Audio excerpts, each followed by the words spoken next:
வெளிநாடுகளுக்கு மோஸ்ட்லி வேலைக்கு வரும்போது பார்த்தீங்கன்னா, கணவன் மனைவி இருவரும் பேசிக்கிட்டு ஒற்றுமையாக தான், "ஏங்க நீங்க வெளிநாட்டுக்கு போங்க. குழந்தைங்க படிச்சுட்ருக்கு. வீடு சரியில்ல. ஒரு வீட்ட கட்டிருவோம்.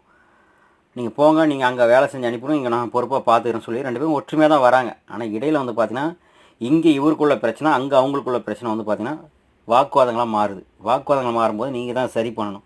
அத விட்டுட்டு பிரச்சனை மேல பிரச்சனை பண்ணிட்டு இருந்தீங்கன்னா, பிரச்சனை வாழ்க்கையா, வேலையான்னு பார்க்கும்போது நீங்க வந்து வாழ்க்கைய தான் நோக்கணும். வேலைய தூக்கி கடாசிட்டு வாழ்க்கைய பார்க்க போயிரணும். ஏன்னா வந்து வேலை என்னைக்கெல்லாம் எடுத்துக்கலாம். வாழ்க்கை போனா திரும்பாது.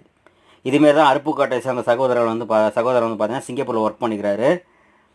6 மாதத்துக்கு முன்னாடி சிங்கப்பூர்ல வந்து வேலைய கட் பண்ணிட்டு ஊருக்கு போயிட்டாரு.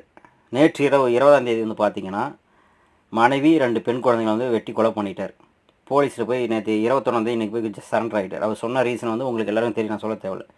முடிஞ்ச அளவுக்கு வந்து எந்த பிரச்சனை வந்தாலும் பேசி சரி பண்ண பாருங்க. கோவத்துல எடுக்கிற முடிவு தவறான முடிவா இருக்கும். நாளைக்கு அது அப்படி இல்ல அப்படின்னு சொல்லும்போது நீங்க ரொம்ப வருத்தப்படுவீங்க. திரும்ப வராது வாழ்க்கை.